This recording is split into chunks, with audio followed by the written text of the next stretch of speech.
Welcome back to High Stakes.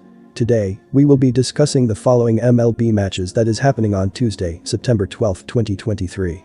We will be providing our team, total and prop picks for the day.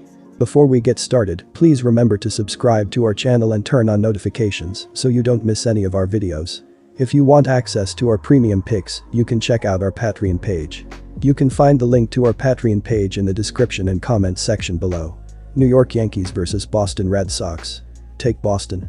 Boston has not announced the official starter for this game, but after James Paxton was shut down for the season, it appears Nick Pivetta will serve as the starter. He was given a loss Wednesday, giving up 3 runs on 7 hits and 2 walks over 4.2 innings as the Red Sox fell 3-1 to the Rays. He struck out 5 in the game.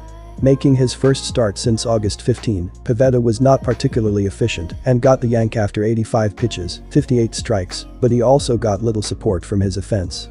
The righty's strong run as a bulk reliever after the All-Star break is now well in the rearview mirror, and since the beginning of August, Pivetta has a 5.97 ERA, 1.53 WHIP, and 40.13 KBB through 28.2 innings.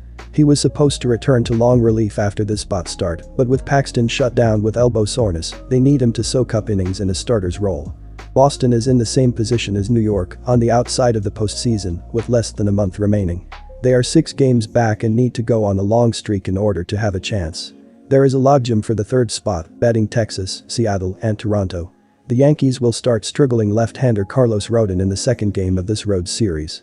He was handed a loss in a start last Thursday, allowing 7 runs on 8 hits over 3.2 innings in a 10-3 loss to Detroit.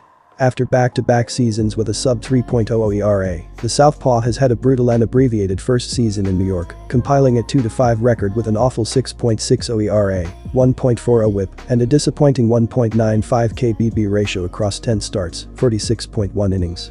Boston has yet to announce the starter, but it appears Nick Pivetta will get the nod. Regardless of who pitches in this game, Rodon is impossible to trust at this point in his Yankee career. New York has lost 7 in a row to the Sox, and Boston can keep their postseason hopes alive with a big performance in this series. Take the over. Boston has not announced the official starter for this game, but after James Paxton was shut for the season, it appears Nick Pivetta will serve as the starter. Pivetta had a 5.97 ERA, 1.53 WHIP, and 40.13 KBB through 28.2 innings in August.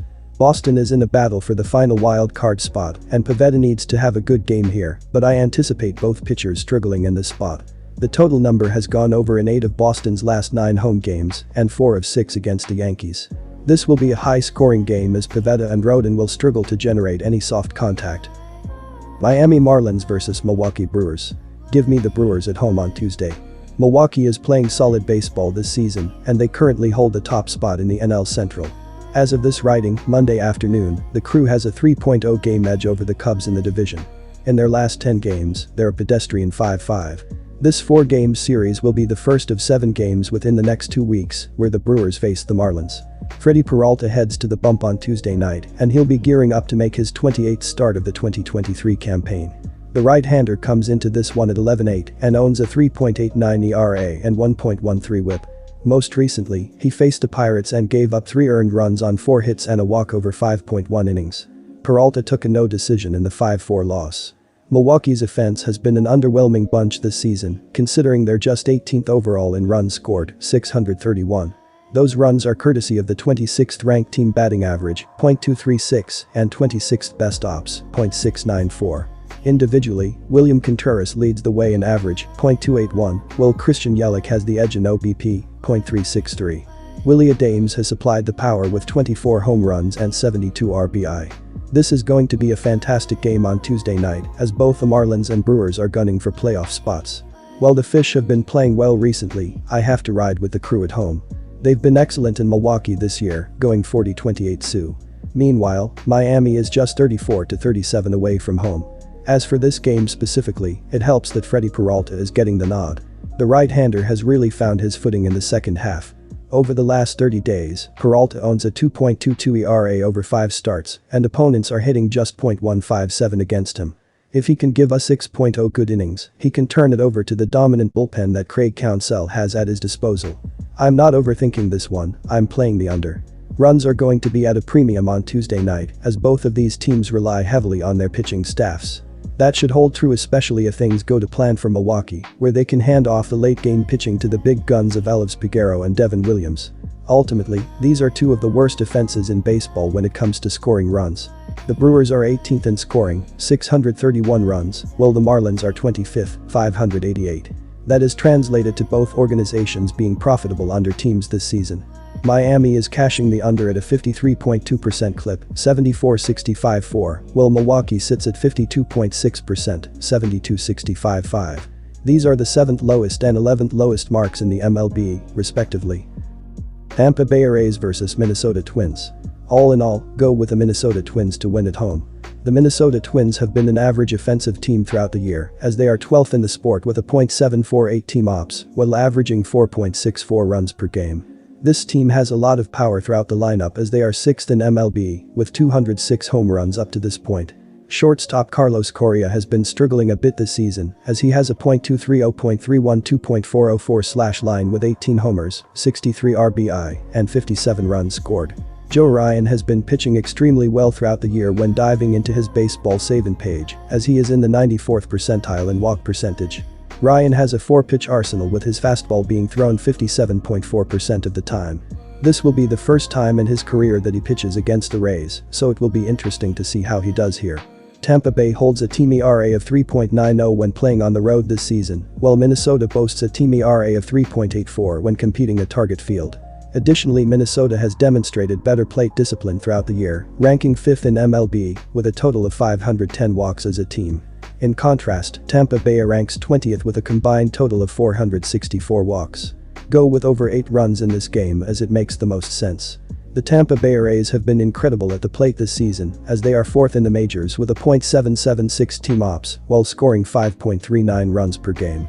They have been extremely aggressive on the bases as they are 2nd in the majors with 153 stolen bases as a team. First baseman Yandy Diaz has been hitting extremely well as he has posted a .903 ops, 19 home runs, 70 RBI, 86 runs scored, and a caught stealing.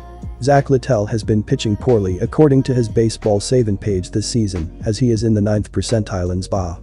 He has 5 different pitches with his fastball and slider each being thrown 32% of the time. Littell faced the Twins twice last season and was 0-0 in 2 innings and allowed 0 runs on 2 hits with 0 walks and 1 strikeout. Zach Littell will make the start on the mound for the Tampa Bay Rays. Littell is 3-5 on the season with 71.1 innings pitched. Littell has 24 game appearances and 11 starts on the season. Littell carries a 4.29 ERA. The Tampa Bay Rays are allowing 7.7 hits per game, which is 2nd best in the league. The Minnesota Twins are the leaders of the AL Central. The Twins have also won 6 of their last 10 games. Minnesota entered this series with a 42-30 home field record. Carlos Correa leads the Twins on the season with 114 hits. Minnesota has the 6th most home runs hit on the season with 201. Joe Ryan will make his 26th start on the mound for the Minnesota Twins. Ryan is 10-9 on the season with 141 innings pitched. Ryan has 169 strikeouts and carries a 2.41 ERA. Ryan pitched 4 innings in his last start, allowing 2 earned runs and 4 hits. The Minnesota Twins are allowing 4.1 runs per game, which is 3rd best in the MLB. These previous 7 starts by both pitchers have shown these lineups can hit well, as Zach Littell is 2-3 with a 3.89 ERA and a 1.01 whip in 41.2 innings, while Joe Ryan is 2-3 with a 5.82 ERA and a 1.47 whip during his 34 innings in that span. Throughout the month of September, these offenses are doing well as the Rays are posting a .731 team ops, while the Twins have a .856 team ops thus far.